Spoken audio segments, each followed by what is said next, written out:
नमस्कार। इस विशेष कार्यक्रम में आप सभी दर्शकों का बहुत बहुत स्वागत है। एक बार फिर से मैं हूं असीम मिश्रा आपके सामने और आज बात हम करेंगे बीमा लोकपाल और इसमें किए गए संशोधनों की।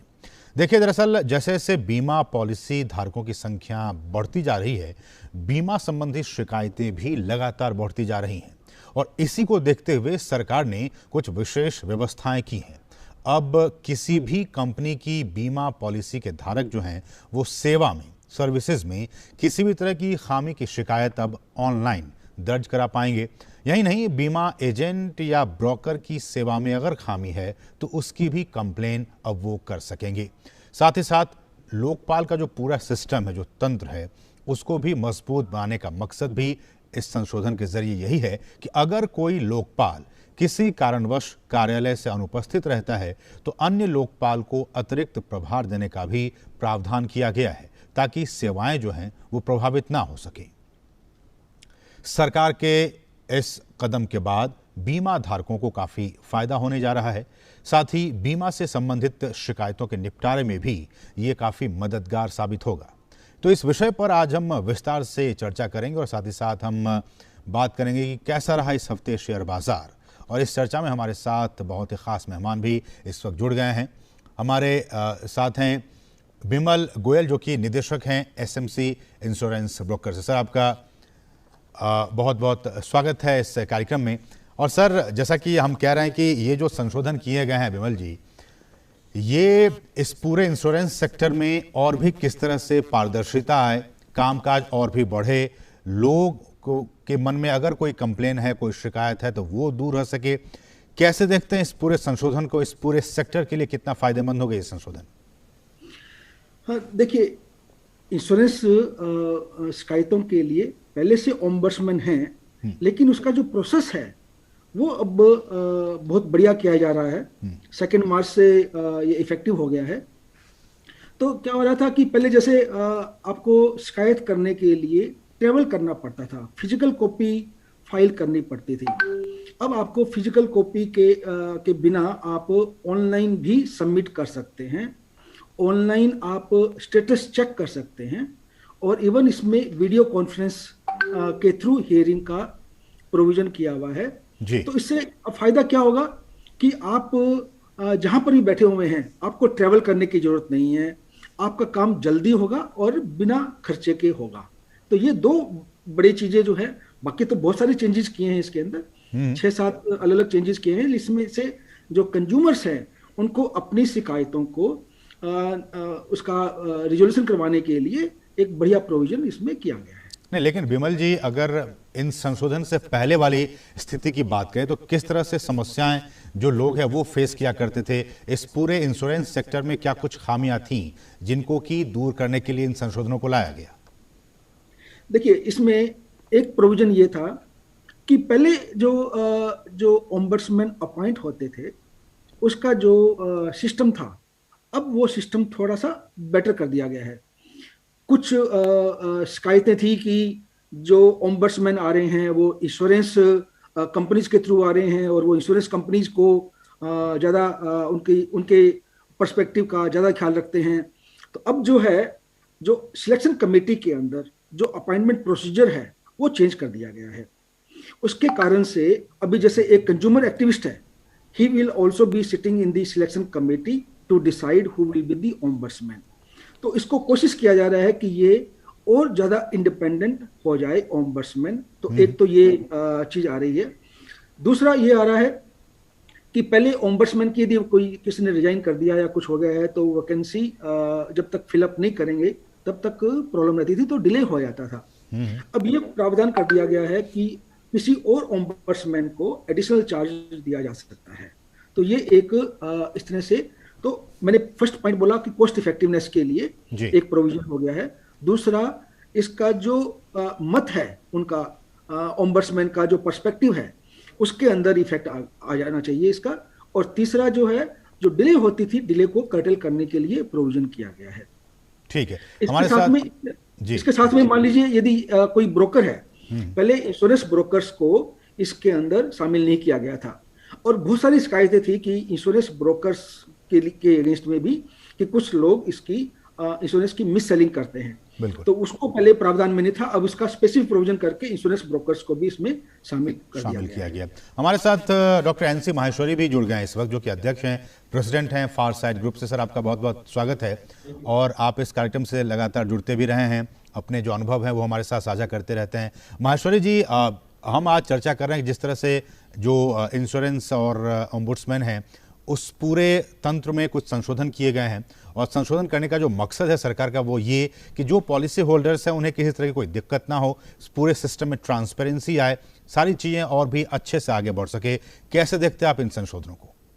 देखिए, मुझे लगता है हमें इसको प्रिलिमिनरी इशू से लेना पड़ेगा कि गवर्नमेंट का जो पूरा फोकस है वो इंश्योरेंस को बहुत डेवलप करना है, और इंश्योरेंस को डेवलप करने के लिए हमारे यहाँ अंडर इंश्योरेंस भी है और जो पेनिट्रेशन है वो भी बहुत दूर है। तो गवर्नमेंट का फोकस है कि जो पहले गवर्नमेंट का पहले एलआईसी की अगर हम बात करें कुछ साल पहले एक मोनोपोली प्रोडक्ट था, उसको चाहते हैं कि प्राइवेटाइज हो और प्राइवेट के पास ज्यादा पावर होगी। लेकिन जब प्राइवेट किसी चीज को की जाती है, एक पब्लिक इंटरेस्ट होता है, एक प्राइवेट इंटरेस्ट होता है, कहीं ना कहीं कंफ्लिक्ट ऑफ इंटरेस्ट हो जाता है। तो कहीं ना कहीं गवर्नमेंट को या किसी भी रेगुलेटर को ये लगता है कहीं ना कहीं जो पॉलिसी हितधारक जो है उनके बेनिफिट को, उनके हित को कैसे सिक्योर किया जाए। तो उसके लिए हमारे और सभी संविधानों का और या बाकी रेगुलेटरी का एक राह है कि हम एक ऐसा मैकेनिज्म ढूंढ पाए जो थोड़ा इम्पार्शियल हो, काफी इफेक्टिव हो, टाइम कंज्यूमिंग कम हो, और साथ ही साथ लोगों को एक एश्योर्ड डिलीवर, जिसमें लोगों को कॉन्फिडेंस डेवलप हो कि अगर हमें ये मैकेनिज्म मिल जाए तो इसको चलते हुए हमारा शायद जो डे टू डे के इश्यूज है वो सॉर्ट आउट हो जाएंगे। इसके चलते हुए कॉम्प्रिहेंसिव इंश्योरेंस स्कीम आई, जिसमें जो लास्ट 2017 में काफी डिटेल्ड में डिस्कशन की, और उन्होंने काफी डिटेल्ड पेपर और डिटेल्ड इंस्ट्रक्शन की, डिटेल्ड स्कीम की। अब उन्होंने जो 3 मार्च को जो आफ्टर मैंडेटरी जो नोटिस पीरियड होता है उसके बाद जो रेगुलेशन की है उसमें बेसिकली 3 चीजें उन्होंने इफेक्ट की है। लेकिन मेन जो उनकी भूमिका है, मेन उनका जो अपेक्षा है इस साल उससे वही रहा है कि हमारे को इंप्लांटेशन मिलना चाहिए, इफेक्टिव रेस होने चाहिए, और टाइम कंजम्पशन बहुत कम होना चाहिए। और कई जगह तो उन्होंने लिखा है कि हम 1 महीने में भी मीडिएशन कर सकते हैं या 3 महीने में अवार्ड भी दे सकते हैं। माहेश्वरी जी, मैं ये कहना चाह रहा था कि आपकी आवाज़ जो है वो क्लियरली साफ तरीके से हम तक नहीं पहुंच पा रही है। हम आपसे दोबारा संपर्क करेंगे, लेकिन बिमल जी हमारे साथ लगातार बने हुए हैं। बिमल जी, लगातार हम आप सभी इस बात को समझते हैं, अखबारों में रिपोर्ट्स कई बार आती हैं कि जो पॉलिसी होल्डर्स हैं, हालांकि ओम्बुड्समैन हैं थे पहले भी, लेकिन उसके बावजूद भी जो पॉलिसी होल्डर्स हैं, हम सभी पॉलिसी होल्डर्स हैं, जो समस्याएं जब आती हैं कंपनी की तरफ से, और उस समस्या को एड्रेस करने के लिए कई बार जो होल्डर्स हैं उन्हें काफ़ी दिक्कतों का सामना करना पड़ता है, उनसे बातचीत करनी पड़ती है, जाना पड़ता है, लेकिन बावजूद भी बहुत सारे केसेस पेंडिंग्स होते हैं, आप भी जानते हैं और हम भी जानते हैं। कैसे इसको इन संशोधनों के जरिए और भी मजबूत किया जाए, इसको ठीक किया जाए, आगे का रास्ता निकाला जाए, कैसे आप देखते हैं? देखिए, एक तो ये जो कर दिया है वो तो ठीक ही है। आप कह रहे हैं कि और क्या इंप्रूवमेंट किया जाए, तो देखिए ओम्बड्समैन के लिए आज के डेट में सिर्फ 3 तरह की एंटिटीज जो हैं वो क्लेम कर सकती हैं। एक इंडिविजुअल कस्टमर जिसने अपना खुद का या तो इंडिविजुअल पॉलिसी में या एक ग्रुप पॉलिसी में बीमा करवाया हुआ है, जैसे life insurance, health insurance, motor insurance, खुद का घर का इंश्योरेंस ये करवाया हुआ है। एक तो वो लोग हैं इसमें। दूसरा, सोल प्रोप्राइटरशिप जो है वो भी इसमें क्लेम कर सकती हैं। और तीसरा, माइक्रो एंटरप्राइजेज वो इसमें क्लेम कर सकते हैं। माइक्रो एंटरप्राइजेज का मतलब है जिसका 25 लाख रुपया का प्लांट एंड मशीनरी में मैन्युफैक्चरिंग के लिए इन्वेस्टमेंट है, या सर्विस सेक्टर में है तो 10 लाख रुपया का जिसका इक्विपमेंट में इन्वेस्टमेंट है। इसके अलावा जो है वो अभी ओम्बड्समैन के अंदर नहीं है, और ओम्बड्समैन की लिमिट जो है 30 लाख रुपीस तक का एक क्लेम किया जा सकता है। तो इंडिविजुअल्स की के जो प्रॉब्लम है इसमें शामिल हो रही है, इसका रिडर्सल हो रहा है। लेकिन इसके अलावा जो बहुत सारी कैटेगरीज हैं वो शामिल इसमें नहीं हो रही हैं। तो उसके लिए भी एक सोचा जा सकता है कि या तो ओम्बड्समैन या कोई और मैकेनिज्म जो है जिसके लिए लाया जाए, जिसके थ्रू इस सेक्टर के अलावा और लोगों की जो शिकायतें हैं, क्लेम में जो डिले होती है, क्लेम में से पैसे कटते हैं, या इंश्योरेंस कंपनीज का रिस्पॉन्स नहीं आता है, या कोई शिकायत है, तो वो उसको डील किया जाए। हालांकि इसके अंदर इसमें एक चीज और प्रोविजन जो बढ़िया कर दिया गया है कि पहले तो सिर्फ डिस्प्यूट्स के लिए ये था, तो वर्ड था उसके अंदर कि क्या चीज मैटर रेफर कर सकते हैं, तो डिस्प्यूट है उसको रेफर कर सकते हैं। मींस कौन सा मैटर आप लोकपाल को भेज सकते हैं, कौन सा मैटर लोकपाल देख सकता है, अब उस दायरे को थोड़ा बढ़ाया गया है। उस दायरे को बढ़ाकर उसके अंदर allegation of deficiency in service, और डेफिशिएंसी सर्विस का मतलब जो कंज्यूमर एक्ट जो है उसके अंदर जो डेफिशिएंसी की जो डेफिनेशन है वो डेफिनेशन यहाँ पर ले ली गई है। नहीं तो इसलिए विमल जी, इसलिए भी ये चर्चा आज हम कर रहे हैं कि कई बार जो कंज्यूमर राइट्स हैं उसके जो कानून हैं उसमें जो प्रावधान हैं और दूसरी तरफ जो इंश्योरेंस रेगुलेशन के जो नियम कानून हैं उसमें कई बार मैच नहीं हो पाता। इस वजह से कंज्यूमर अपने राइट्स को लेकर कई बार जाता है, इंश्योरेंस कंपनियां रिटर्न कर देती हैं। तो ये मैच हो सके इसलिए भी ये काफी जरूरी था। बिल्कुल इसके लिए जरूरी था। हालांकि इसके लिए देखिए ये एक डायनामिक चीज है, तो प्रोविजन होते रहते हैं, मतलब कुछ ना कुछ रेगुलेटर हमारे यहाँ पर इंश्योरेंस रेगुलेटरी अथॉरिटी है IRDAI, वो चेंजेस करती रहती हैं और बहुत सारे चेंजेस पास्ट में किए गए हैं। तो जैसे कवर्स को स्टैंडर्डाइज करना है ताकि हर इंश्योरेंस कंपनी वही पॉलिसी वर्डिंग दे, तो जो आम जनता के लिए, एक कॉमन मैन के लिए जो बेसिक रिक्वायरमेंट है उसको पूरा कर दे ताकि उसमें कोई डिस्प्यूट नहीं रहे। तो इस तरह के बहुत सारे प्रोविजन अभी किए गए हैं। तो वो तो चीजें हैं, और अपने कंप्लेंट को रिड्रेस करने के लिए सिर्फ एक ओम्बड्समैन नहीं है। IRDA ने ये किया है कि हर कंपनी को ये डायरेक्ट किया हुआ है आज से नहीं बहुत सालों से कि आप अपना खुद का ग्रीवेंस रिड्रेसल मैकेनिज्म बना के रखिए। आप वेबसाइट पर भी पब्लिश कीजिए, पॉलिसी के थ्रू भी कन्वे कीजिए, और उसके लिए एक रिपोर्ट कि आपने कितने कंप्लेंट आई है, कितना सेटल हो गया है, और सब का सब होता है। तो ओम्बड्समैन में जाने से पहले आपको एक कंपनी के अंदर ग्रीवेंस रिड्रेसल के अंदर आपको अप्लाई करना चाहिए, और उसका रिजोल्यूशन वहां से पहले तो फर्स्ट ये है कि वहां से होगा। लेकिन कई बार आपका डिसीजन जो इंश्योरेंस कंपनी का आ गया और आप उससे सहमत नहीं है, आपको लगता है कि मेरे साथ में न्याय नहीं हो रहा है, तो आप ओम्बड्समैन में जा सकते हैं। फिर ओम्बड्समैन का डिसीजन भी आ गया मान लीजिए, और ओम्बड्समैन का डिसीजन में आप सेटिस्फाइड नहीं है, तो आप फिर भी कंज्यूमर फोरम में जा सकते हैं। इंश्योरेंस कंपनी नहीं जा सकती है। विमल जी हमारे पास हमारे एक दर्शक इस वक्त जुड़ गए हैं, गजराज जी हैं, जो कि दिल्ली से इस वक्त हमारे साथ फोन लाइन पर मौजूद हैं। गजराज जी, स्वागत है आपका इस कार्यक्रम में, अपना सवाल आप पूछ सकते हैं। जी नमस्ते जी। नमस्ते। मैं ये जानना चाहता हूँ जी, मैं 1977 से 80 तक जयपुर में राज्य सरकार में टीचर था। फिर 80 में मैंने केंद्रीय विद्यालय में सर्विस ज्वाइन कर ली, और अभी मैं दिल्ली में हूँ। 2009 में मैं दिल्ली से रिटायर हो गया हूँ।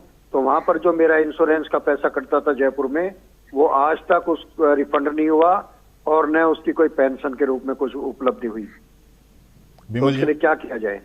अब वो जो फंड था वो कौन सा फंड था? क्योंकि तो ये जो पॉलिसी होती है तो इंश्योरेंस कंपनी से पॉलिसी ली जाती है, तो आपका जो फंड है वो तो इंश्योरेंस कंपनी से नहीं होगा ना, कहाँ से फंड लिया हुआ है? उसके बारे में थोड़ा और बताइए कि पैसा जो कटा था आपका गवर्नमेंट एम्प्लॉय का कटता है ना जी, कंपलसरी। नहीं, गवर्नमेंट एम्प्लॉइज का जो कंपलसरी कटता है, देखो एक तो PF कटता है, और एक EDLI के लिए पैसा PF डिपार्टमेंट में जाता है। जी हाँ। और आप किस चीज की रेफर कर रहे हैं, मतलब इसको थोड़ा सा क्लैरिफाई करेंगे आप? किस चीज मैं कर रहे हैं? राजस्थान गवर्नमेंट में सर्विस में था टीचर, तो उस समय वहां पर एम्प्लॉय का सभी का कटता था, हमारा भी कटता था पर मंथ। लेकिन उसके बाद जब मैंने दूसरा डिपार्टमेंट ज्वाइन कर लिया, तो उसके बाद न तो वो पैसा मिला, न उसकी जो पेंशन मिलती है वो भी नहीं मिली। तो क्या करना चाहिए? एक ख्याल में मैटर ये तो PF से और जो है किसी स्टेट फंड से रिलेटेड मैटर है, इंश्योरेंस से रिलेटेड मैटर मेरे ख्याल में ये नहीं होना चाहिए जहां तक मैं समझ रहा हूँ। फिर भी आप जो है कुछ ऐसे क्वेरी है तो आप स्पेसिफिक डिटेल को कि इसके लिए डिटेल में जाना पड़ेगा कि वो आपके कोई पास जो पैसा कटा है उसका क्या आपके पास में प्रूफ अवेलेबल है।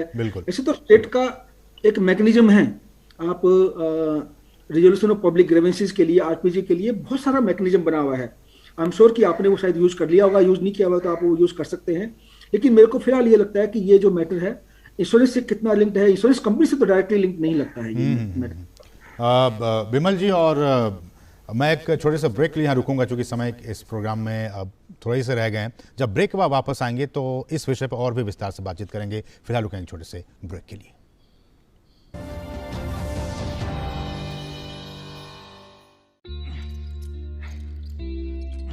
Got it. सोचिए, अगर असल जिंदगी में ऐसी हालत हो तो कितनी मुश्किलें होती हैं, लेकिन शुक्र है बैंकिंग के लिए नहीं। अगर आपकी उम्र 70 साल से अधिक हो या आप दिव्यांग हो तो बैंक आपको कुछ जरूरी बैंकिंग सुविधाएं घर बैठे बैठे दे सकता है। आरबीआई कहता है, जानकार बनिए, सतर्क रहिए।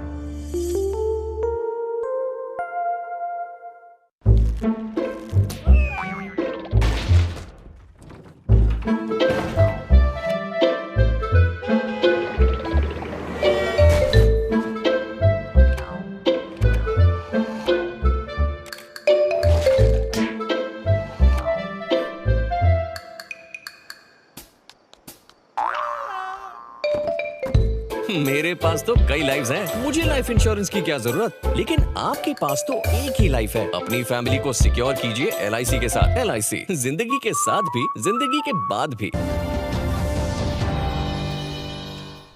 और ब्रेक के बाद आपका फिर से स्वागत है। आज हम बात कर रहे हैं इंश्योरेंस को लेकर, ओम्बुड्समैन को लेकर और जो संशोधन किए गए हैं उस पर बातचीत कर रहे हैं। हमारे साथ दो बहुत ही खास मेहमान मौजूद हैं। हमारे साथ बिमल जी हैं और साथ साथ NC माहेश्वरी जी। माहेश्वरी जी, मैं अब आपका रुख करूंगा और जिस बात का जिक्र अभी बिमल जी कह रहे थे कि देखिए, अगर आपके पास कोई प्रॉब्लम्स हैं, समस्याएं हैं क्लेम्स को लेकर और बहुत सारी अगर कुछ प्रॉब्लम्स हैं इस तरह की, तो बजाय कि ओम्बुड्समैन जो लोकपाल है उसकी जगह जाने के बजाय जिस कंपनी से आपने वो प्रोडक्ट ले रखा है उन कंपनियों के पास भी इस तरह के ओम्बुड्समैन होते हैं जहां कि आप अपनी शिकायत को लेके जा सकते हैं और वहां पे निपटारा अगर आपका हो जाता है तो अच्छी बात है। लेकिन मेरा ये सवाल है कि लाखों लोग एक प्रोडक्ट्स को लिए होते हैं कंपनी की तरफ से, क्या उस कंपनी इतनी सक्षम होती है वो कंपनी कि इतने हजारों लाखों केसेस को वो सेटल कर सके? और अगर नहीं कर पाते हैं तो फिर जो बायर्स हैं, जो होल्डर्स हैं, फिर उनका क्या होगा? देखिए, इसमें दो तीन इंपॉर्टेंट सब पॉइंट्स आपने एक ही क्वेश्चन में पूछ लिए। सबसे पहले तो है उसकी फाइनेंशियल लिक्विडिटी, सोल्वेंसी की बात कर रहे हैं कि अगर मान लो लाख आदमी है और एक साथ 50,000 या 1 लाख, या जैसे कोविड का पीरियड आया, अगर एकदम डेथ रेट या क्लेम रेट बहुत ज्यादा आ जाएगी तो कैसे होगा? दैट ओवरऑल इंश्योरेंस इंडस्ट्री का क्वेश्चन है कि उसकी सोल्वेंसी कैसे डिसाइड होती है। तो उसमें जो मैकेनिज्म है वो मैकेनिज्म है थ्रू री इंश्योरेंस। कोई भी इंश्योरेंस कंपनी देखने में स्टैंड अलोन है पर सारी एक दूसरे से इंटरलिंक्ड है और किसी ना किसी लेवल पे वो री इंश्योरेंस का मैकेनिज्म यूज करते हैं, जहाँ पे ये जो रिस्क है वो एक इंश्योरेंस कंपनी जैसे एक इंश्योर्ड का जो माहेश्वरी जी, मैं आपको रोक रहा हूँ इसलिए कि एक कॉलर भी जुड़ गया हमारे साथ, कुछ प्रश्न वो पूछना चाहते हैं। हमारे साथ SK अग्रवाल जी हैं जो कि वृंदावन से इस वक्त फोन लाइन पर मौजूद हैं। अग्रवाल जी, पूछिए अपना सवाल। हेलो, हाँ साहब, मैं ये पूछना चाह रहा था, अभी इंश्योरेंस जो है कितनी एज तक होते हैं? माहेश्वरी जी। हाँ जी, हेलो जी जी, इनका माहेश्वरी जी इनका सवाल है कि इंश्योरेंस जो है वो कितनी उम्र तक आप जो है वो कर सकते हैं? देखिए, अभी काफी लिबरलाइज हो गया और डिफरेंट कंपनियों ने अपना अलग अलग मैकेनिज्म दिया है। कोई 65 तक लेता है, कोई 75 तक लेता है। फिर टर्म इंश्योरेंस ले रहे हैं उसकी अलग है, एंडोमेंट पॉलिसी की अलग है। ये जो यूपीए जो हमने 22 या 23 कंपनी जो इंडिया में चालू हो गई है, हर एक ने अपने अपने प्रोडक्ट मार्केट दिए हुए हैं। लेकिन 65 तो ऑलमोस्ट हर कंपनी का ही है और स्पेसिफिक केसेस में अप टू 75 ईयर्स तक भी आप ले सकते हैं। अगर वो मेडिकल लिंक्ड है, यूनिट लिंक्ड है, तो कई कंपनियों ने उसे ज्यादा पर्टिकुलरली टर्म इंश्योरेंस के केस में कुछ एक्स्ट्रा रिलैक्सेशन भी दी हुई है।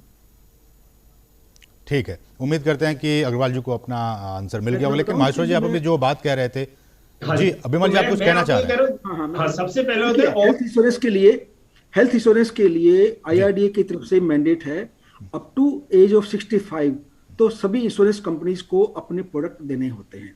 तो अप टू 65 का तो एक स्टैंडर्ड प्रोविजन किया हुआ है इंडस्ट्री के अंदर।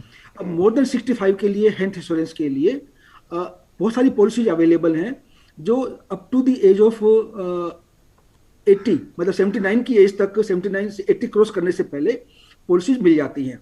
तो इसके लिए या तो इंश्योरेंस कंपनी के थ्रू या बैंक का इंश्योरेंस के थ्रू 80 तक के लिए प्रोविजन अवेलेबल है as far as health insurance is concern. ठीक है, माहेश्वर जी, आप अपनी बात इससे पहले जब कह रहे थे उसको जरा पूरी कर लें उस पर। हाँ, तो मैं ये कह रहा था कि जो मेन इंपोर्टेंट इशू है ग्रीवेंस हैंडलिंग, जो कि सोल्वेंसी का इशू नहीं है। अगर एक साथ 5,000 क्लेम आ जाते हैं तो क्या उनका जो क्लेम डिपार्टमेंट है वो इतना सशक्त है कि वो टाइमली इनको पूरा कर देगा? अभी हमने देखा कोविड पीरियड में तो काफी लोगों के क्लेम 2-2, 3-3 महीने डिले हुए, जबकि जो इंश्योरेंस रेगुलेशन है उसने कह रखा है कि अगर मेच्योरिटी क्लेम है तो प्रैक्टिकली डेट ऑफ मैच्योरिटी पे आपको क्लेम मिल जाना चाहिए। और अगर आपका डेथ क्लेम है, कोई अलग क्लेम है, तो उसमें उन्होंने टाइमलाइन दिया हुआ है कि 1 महीने में प्रोसेसिंग हो जाएगी, उसके बाद आपकी पहली ड्यूज होगी, ओवरऑल इतने पीरियड में आपको करना है। लेकिन हमने देखा है कि काफी जो हमारा एक्सपीरियंस रहा है क्लेम सेटलमेंट में, जो मैच्योरिटी क्लेम है वो तो काफी टाइम पे हो रहा है, लेकिन जहाँ पे डेथ क्लेम है उसमें काफी डिले हो रही है। और इसीलिए जो इंश्योरेंस ओम्बड्समैन स्कीम है इसका लोगों को काफी फायदा, अगर हम इनका डाटा देखें तो काफी ये पॉपुलर होता जाता है और काफी लोगों ने इसको ऑलरेडी यूज किया है। और सबसे पहले जो आपने बात की थी कि क्या हम इंश्योरेंस कंपनी से डायरेक्ट डील नहीं कर सकते, तो इंश्योरेंस ओम्बड्समैन स्कीम में ये पहली रिक्वायरमेंट है, वो डायरेक्ट किसी का केस एंटरटेन भी नहीं करते हैं। आपको सबसे पहले इंश्योरेंस कंपनी से ही बात करनी है। अगर वो आपको 1 महीने में रिप्लाई नहीं देते या आपका केस रिजेक्ट कर देते हैं, रिजेक्ट केस करने के कारण आप उसमें जा सकते हैं। इसका मतलब पहले उन्होंने यही कहा है कि आप इंश्योरेंस कंपनी में बात करें। और इंश्योरेंस नहीं तो में भी माहेश्वरी जी, मेरा सवाल ये है कि हालांकि वो अपने एडवर्टाइजमेंट में कहते हैं कि जो पॉलिसी है उसको आप ठीक से पढ़िए, क्या कुछ उसमें लिखा है वो उसको आराम से पढ़िए, ठीक से पढ़िए तभी आप किसी पॉलिसी को लीजिए। लेकिन कई बार लोग नहीं पढ़ पाते हैं, जल्दबाजी में होते हैं या उनकी समझ नहीं होती है, और उसका फ़ायदा जब उन्हें कुछ प्रॉब्लम्स होती है तो उसका फ़ायदा कई बार ये कंपनियां उठा लेती है, हमने तो आपको ऐसा नहीं कहा था, हमने आपको ऐसा कहा नहीं था। तो ये जो एक स्थिति आ जाती है कम्युनिकेशन गैप की, जिसमें कि लोग पढ़ नहीं पाते हैं और फिर उसका खामियाजा उनको भुगतना पड़ता है, कैसे इसको एड्रेस किया जाए? आपकी बात बिल्कुल ठीक है। जो इंश्योरेंस में मिस सेलिंग है वर्ल्ड ओवर एक बहुत बड़ा फिनोमिना है। और इसमें जो ज्वाइंट रेस्पॉन्सिबिलिटी है, इसमें मेजर जो रेस्पॉन्सिबिलिटी है वो आईआरडीए की है। जो हमारी इंश्योरेंस रेगुलेटरी अथॉरिटी है वो पॉलिसी को अप्रूव करती है, सारे बायलॉज पढ़ती है, देखती है, और विद इन दैट फ्रेमवर्क ही वो पॉलिसी निकलती है। तो अगर कोई उसमें एपरेंट मिस्टेक है तो आईआरडीए की जिम्मेवारी है। ओम्बड्समैन का भी लिमिटेड रोल है इसमें। ओम्बड्समैन के जो 7 फंक्शन है उसमें से अगर किसी को कब प्रीमियम देना है उसमें कोई इशू है, या टर्म्स ऑफ पॉलिसी उसको समझ में नहीं आई उसमें कोई इशू है, तो वो देखा जाता है। पर प्योरली अगर मिस सेलिंग की बात करें तो मिस सेलिंग जो है ओम्बड्समैन से ज्यादा आपको आईआरडी में कंप्लेंट करनी पड़ेगी। आईआरडी का भी ऑनलाइन पोर्टल है, आप आईआरडी में बहुत 3 और 4 डेज में आपको इंटरिम रिप्लाई आ जाता है, और वो really they go into deep, मतलब वो देखते हैं कि क्या इशू है क्या नहीं इशू है। लेकिन अल्टीमेटली ये एक बहुत बड़ा आपने क्वेश्चन का है इन्वेस्टर अवेयरनेस का। जैसे हम स्टॉक मार्केट की बात करते हैं, इन्वेस्टर अवेयरनेस पे बहुत ज्यादा फोकस है, बहुत ज्यादा पब्लिक एड्स है, सेबी काम करती है। उस हिसाब से अगर हम देखें तो इंश्योरेंस कंपनी में वो शायद deep penetration towards investor education नहीं है। जो पॉलिसी होल्डर है, आप देखेंगे पॉलिसी होल्डर की साल कोई इंश्योरेंस कंपनी मीटिंग नहीं करती है। वो जिस समय सेलिंग करते हैं उस समय जरूर इंश्योरेंस करते हैं, लेकिन जो एग्जिस्टिंग पॉलिसी होल्डर है उनके हित के लिए मैंने कोई अभी ऐसा सिस्टम नहीं देखा कि कोई भी कंपनी रेगुलरली मीटिंग की जाए। आईआरडीए इस क्वेश्चन को ऑलरेडी देख रहा है, और मुझे लगता है कि आपने बहुत ही इंपोर्टेंट पॉइंट उठाया हुआ है कि एक मिस सेलिंग का चांस भी है, और मिस सेलिंग हो भी रही है, और ये सबों के नोटिस में है। अब हमें इसको कैसे चेक करना है, इसको हमें देखना है। ठीक है, हमारे साथ एक दर्शक भी इस वक्त जुड़ गए हैं फोन लाइन पे। हमारे साथ अभिमन्यु दत्ता जी हैं जो कि आंध्र प्रदेश से इस वक्त फोन लाइन पे मौजूद हैं। अभिमन्यु जी, स्वागत है आपका इस कार्यक्रम में, पूछिए अपना सवाल। मेरा सवाल है जी, मैंने कोटक महिंद्रा इंश्योरेंस में मैंने पूछिए मैं कोटक महिंद्रा में मैं कोटक महिंद्रा इंश्योरेंस कंपनी में एक तो मेडिक्लेम किया था मई 2019 पे। ओके, अच्छा, उन्होंने जो पॉलिसी बॉन्ड हमको भेजा उस टाइम में मेरा फ्लैट का रिनोवेशन चल रहा था, तो उन्होंने वो वापस चला गया, रिटर्न हो गया। तो then I have given them एक नया address with my voter I card. मैं अपना मिदनापुर डिस्ट्रिक्ट का, मैं एक्चुअली हूँ वेस्ट बंगाल का, मिदनापुर डिस्ट्रिक्ट का मैंने उधर भेजा। उन्होंने क्या किया, वो बार बार हमको रिपीटेशन, आपको ये दीजिए वो दीजिए, मैंने सब कुछ दिया। मैं अपना वोटर आई कार्ड जहां मेरा एड्रेस पूरा है, I got my policy bond after 9 month. हम जिस दिन हमको मिला, मैं उस दिन को बोला, उसको जो 15 डेज लॉक पीरियड रहता था, तो मैंने देन एंड देन मेल किया कि हमको नहीं चाहिए, I am not satisfied with this, अब मेरा पॉलिसी वापस की। No answer. नेक्स्ट ईयर मैंने कैश देके किया था। नेक्स्ट ईयर, सेकेंड ईयर, मैंने उसमें क्या किया था, मैंने वो सेकेंड ईयर में मैंने कैश दे किया था। उन्होंने क्या किया, संक्षेप में पूछिए सर। मेरा सिग्नेचर जाल करके टीसीएस बना दिया करके मेरा सेकेंड ईयर में, क्योंकि आई वाज टोटली डिससैटिस्फाइड, मेरे को पॉलिसी रिन्यू करना नहीं। ठीक है, सवाल मैं समझ गया। विमल जी, इसका आप जवाब देना चाहेंगे? बहुत ही दुखी हैं ये। मैंने बार बार ओम्बुड्समैन में मेल किया सर, ऑल आर डॉक्यूमेंटेड। ठीक है, आप जवाब सुन लीजिए अभिमन्यु, जवाब सुन लीजिए। 2 चीजें हैं, देखिए, एक तो जो पॉलिसी आपको कब मिला है और उन्होंने कब भेजा और कब मिला है, एक तो ये इशू है। तो जिस दिन आपको मिला है उस दिन से 15 दिन का आपके पास में फ्री लुकिंग पीरियड होता है। तो नॉर्मली क्या होता है कि पॉलिसी जब भेजते हैं तो आपके पास में immediately within few days मिल जाता है। तो आपने उनसे क्वेश्चन नेचुरली पूछा होगा कि आपके पास में कोई पीओडी है या कोई और चीज़ है जिससे मेरे को डॉक्यूमेंट डिलीवर हुआ है, तो आप वो बताइए। यदि वो पॉलिसी उनके पास में वापस जा चुकी है और आपको नहीं मिली है और आप उसके लिए कॉरस्पॉन्डेंस लगातार कर रहे हैं, तो आपका केस बनता है। हालांकि इसके लिए और डिटेल में जाना पड़ेगा। देखिए पूरी सीक्वेंस देखनी पड़ती है right from the day one कि क्या सीक्वेंस बनी हुई है, लेकिन जितने फैक्ट्स आप बता रहे हैं उसके बेस पर केस बनता है। तो यदि कोटक कर रहा है तो ठीक है, अदरवाइज पहले आप इंश्योरेंस कंपनी के ग्रीवेंस मैकेनिज्म जो है उसको यूज कीजिए, उन पर कंप्लेंट कीजिए। नहीं होता है तो आपके पास में ऑप्शन है कि एक तो IRDA का एक इंटीग्रेटेड मैनेजमेंट सिस्टम है IGMS, आप उसमें कर सकते हैं कंप्लेंट, या आप ओम्बड्समैन में कर सकते हैं। तो एक तो ये आपने बोला। सेकेंडली आपने बोला कि जी आपका ECS के ऊपर जो है उन्होंने सिग्नेचर को फोर्स कर लिया है। देखिए यदि सिग्नेचर फोर्स करता है और वो बैंक वाला भी ऑनर करता है तो कहीं ना कहीं इशू तो लग रहा है इसके अंदर। लेकिन यदि किसी ने फोर्स किया हुआ है तो फोर्जरी के लिए ओम्बड्समैन भी या सभी लोग ये कहते हैं कि पहले आप एक पुलिस में कंप्लेंट कीजिए कि आपके ये जो सिग्नेचर फोर्स्ड हैं, क्योंकि वो मैकेनिज्म ऐसा है कि सिग्नेचर किसने किया क्या किया वो न तो ओम्बड्समैन के पास में उसका मैकेनिज्म होता है, न इंश्योरेंस कंपनी में मैकेनिज्म होता है। तो आप एक कंप्लेंट वहां पर कीजिए। तो मैं ये दो चीजें कह रहा हूँ, आप पहले कंपनी में कंप्लेंट कीजिए और यदि कंप्लेंट का यदि आप जवाब सेटिस्फाइड नहीं है तो आप GMS में या पर्सनली कर सकते हैं, और फोर्जरी के लिए आप पुलिस में कंप्लेंट। ठीक है, उम्मीद है कि अभिमन्यु जी को अपना जवाब उनको मिल गया हुआ सवाल का। हम इस कार्यक्रम में आगे बढ़ेंगे और बात करेंगे बाजार इस हफ्ते कैसा रहा, उस पर एक नजर डालेंगे।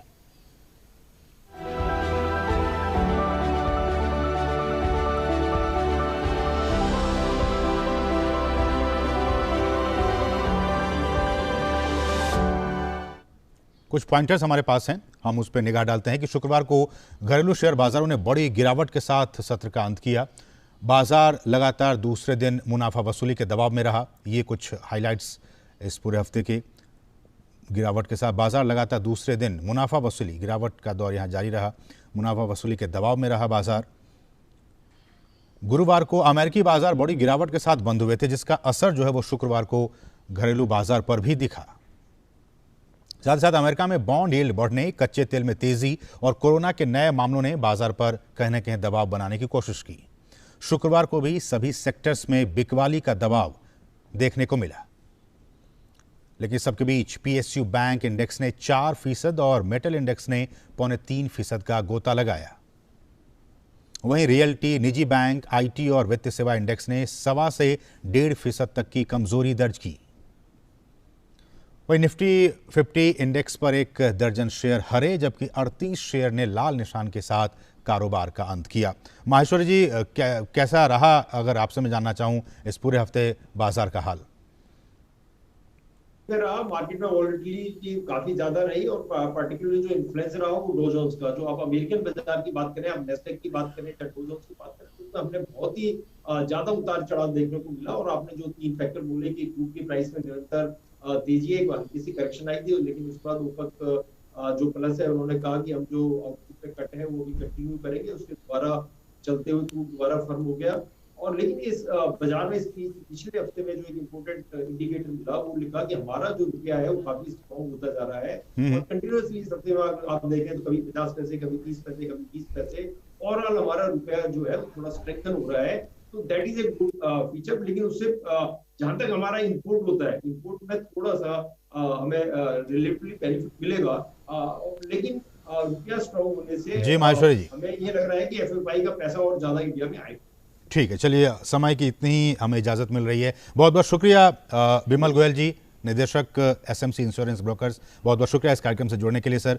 और NC माहेश्वरी जी, अध्यक्ष फार साइड ग्रुप, आपका भी बहुत बहुत शुक्रिया दोनों ही मेहमानों का इस कार्यक्रम से जुड़ने के लिए और तमाम सवालों के जवाब देने के लिए। तो इस कार्यक्रम में, मनी मंत्रा के इस कार्यक्रम में बस इतना ही। मुझे और हमारी पूरी टीम को दीजिए अनुमति। नमस्कार।